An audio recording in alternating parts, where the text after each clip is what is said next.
Quand on se connecte au champ d'information, qu'on peut aussi appeler la 5D ou le champ quantique, quand on se connecte à son champ, il y a plein d'informations en lien avec nos passés, notre présent, nos potentiels futurs.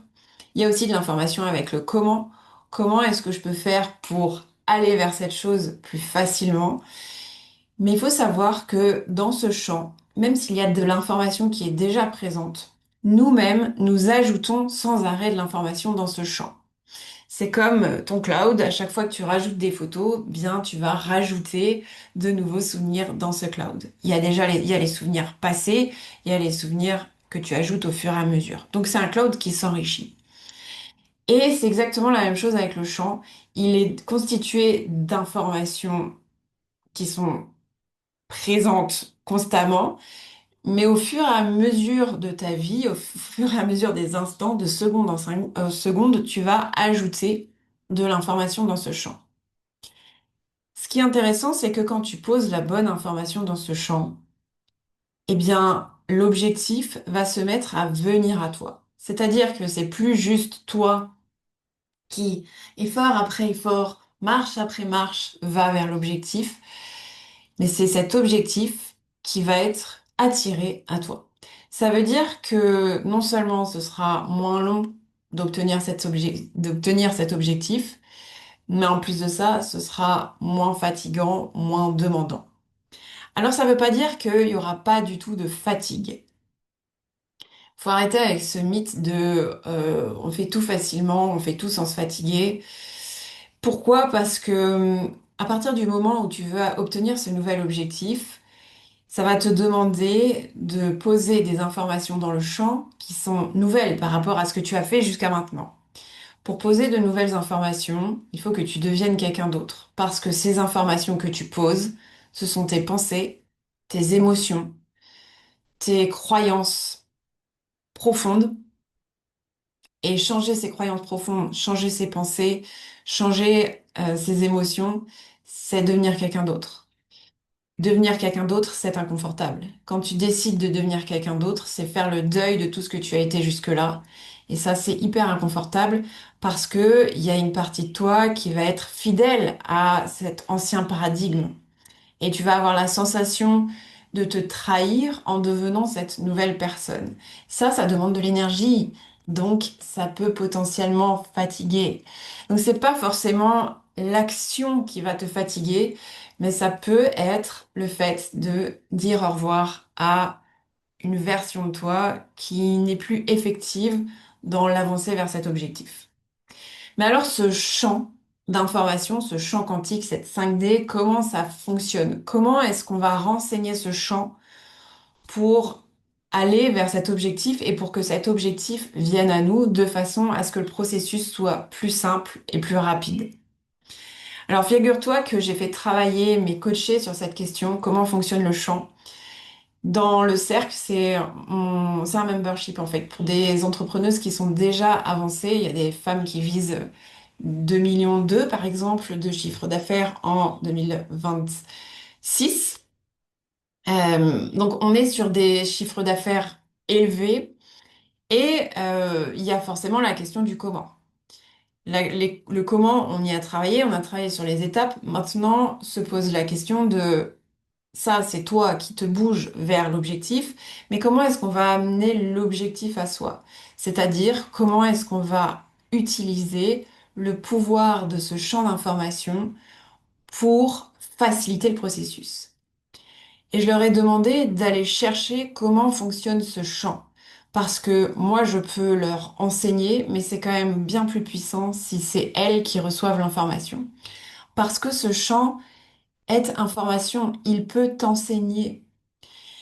Et c'est intéressant ce qu'elles ont vu. Je vais prendre des mots-clés de ce qu'elles ont perçu.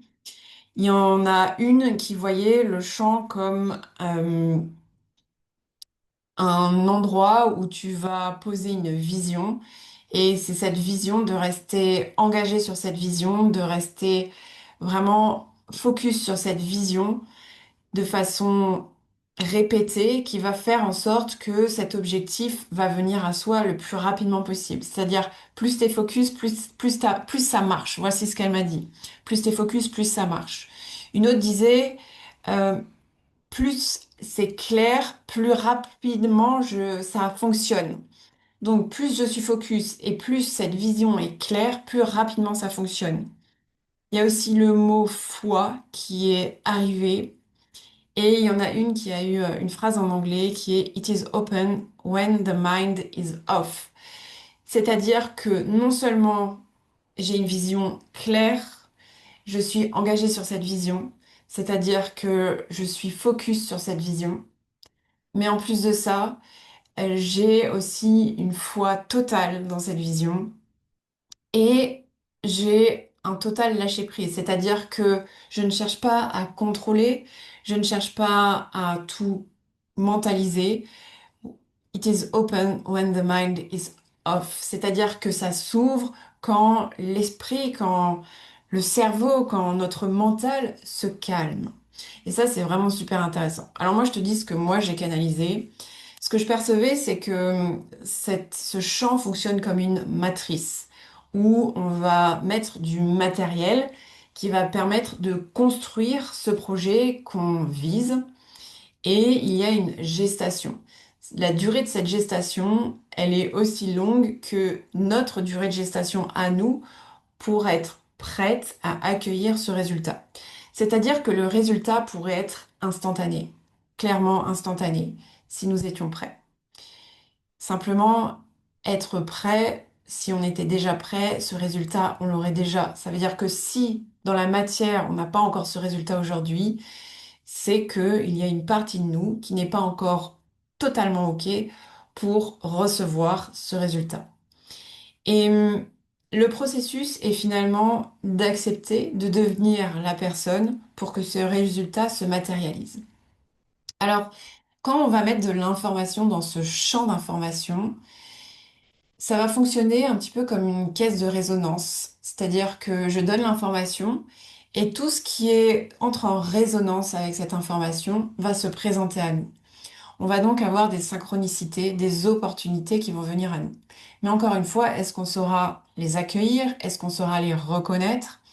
C'est pour ça qu'il est important de se rappeler la demande qu'on a posée dans ce champ, l'intention qu'on a posée dans ce champ, parce que sinon, on est capable de passer à côté d'une opportunité qui nous est offerte. Dommage. D'où l'intérêt d'être focus sur cet objectif, sur cette demande, pour pouvoir reconnaître les opportunités.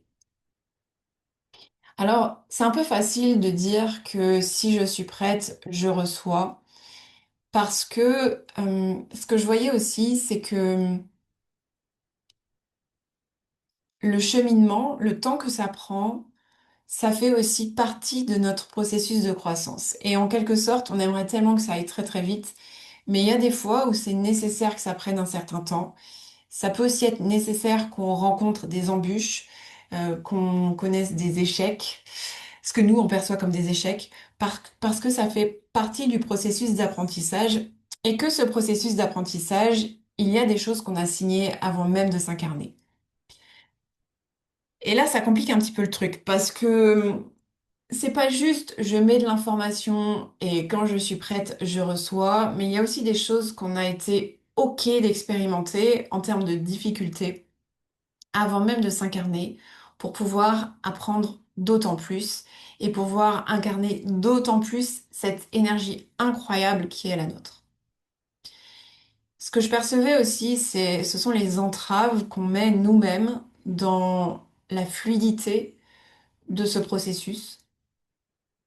Non seulement notre job, c'est d'aller vers l'objectif, et j'en parle dans la vidéo où j'explique comment j'ai généré 18 000 € en 7 jours.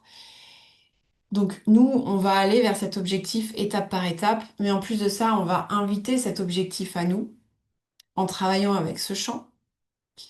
Et les entraves, ça va être notre volonté de tout contrôler.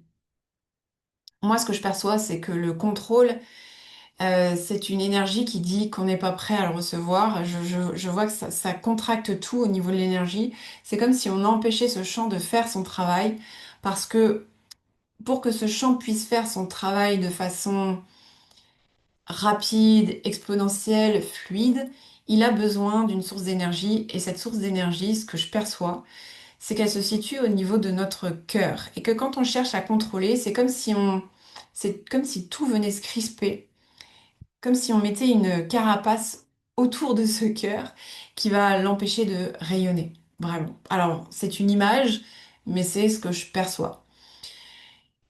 Donc notre travail, ça va être déjà d'ouvrir cet espace. Et ouvrir cet espace, c'est faire confiance. Faire totalement confiance dans le processus et dans le fait que ça arrive en fait à nous.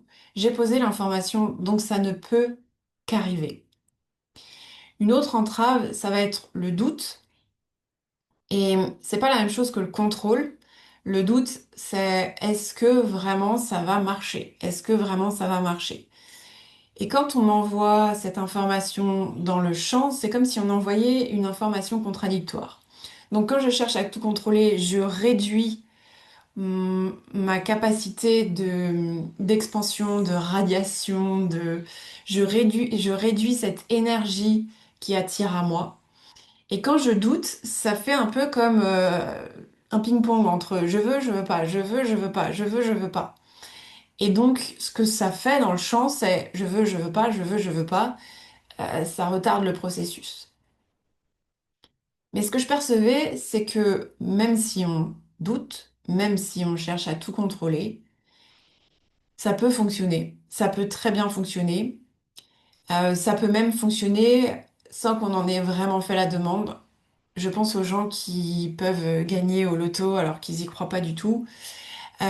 Parce que, encore une fois, c'est une expérience qu'on a validée dans notre plan d'incarnation avant même de naître. Je décide de faire l'expérience de la richesse instantanée. Sachant que c'est quoi le taux de gens qui gagnent au loto et qui sont encore plus malheureux après qu'avant, c'est assez impressionnant. Donc ça peut être une épreuve. C'est un trauma apparemment de gagner au loto. Donc ça peut être une épreuve. Et c'est une épreuve qu'on choisit. Même si tout le monde rêve de gagner au loto. Enfin, un grand nombre, on va pas généraliser, mais en tout cas, je connais beaucoup de gens qui aimeraient gagner au loto. Donc il y a des choses qu'on a décidé d'expérimenter avant même notre incarnation. Et ça, on n'a pas besoin de faire 36 000 efforts pour que ça vienne se manifester dans nos vies. Parce que quelque part, c'est déjà écrit. Mais il y a des choses qui sont déjà écrites, qu'on a décidé d'expérimenter, et qui vont quand même nous demander un effort. Parce qu'on a décidé aussi sur un autre plan que ça allait nous demander un effort. Parce que cet effort vise à nous reconnecter à une sagesse, à un savoir et à expérimenter d'autres façons d'être, de faire, de penser, de se positionner au monde. Et il y a de la richesse là-dedans pour notre âme. Il y a de la richesse là-dedans pour notre âme de venir jouer de son identité dans cette vie-ci. Donc le chant, c'est à la fois un chant où je peux prendre de l'information, mais je peux aussi y mettre de l'information. Je peux renseigner ce chant sur le futur que je veux expérimenter. Et ce futur que je veux expérimenter, je dois alimenter ce chant d'émotions élevées, de joie, d'enthousiasme, de foi. Et je dois pas et le truc à ne pas faire, c'est à sans arrêt questionner ce truc de est-ce que ça fonctionne? Est-ce que ça marche? J'ai pas l'impression que ça marche. J'ai l'impression qu'il n'y a rien qui bouge, etc. Simplement devenir la personne qui est qui déjà expérimente ce qu'elle veut expérimenter parce que c'est la meilleure façon de montrer à ce champ, je suis prête. En fait, je vais juste moi-même m'aligner sur ce champ d'information et c'est comme si j'étais au même niveau que l'information, que mon énergie vibrait exactement au même niveau que l'information que j'ai placée dans ce champ. Et quand mon énergie vibre à ce même niveau, eh bien, l'information et mon énergie ne font plus qu'une. Et qu'est-ce que ça devient? Ça devient ma nouvelle réalité. Voilà ce que j'ai perçu dans ce champ. Alors, encore une fois, euh, je l'ai fait à l'écrit. J'ai mis la conversation sur, comment ça s'appelle? Substack. Substack, il n'y a pas de R. Donc, je t'invite à aller voir. Je mets le lien en description de cette vidéo. Dis-moi ce que tu en as pensé. Est-ce qu'encore une fois, je continue ces petites vidéos? Moi, ça me fait marrer. J'aime bien. Donc, comme je sens de l'enthousiasme et du kiff, pour l'instant, je continue. À très vite. Ciao.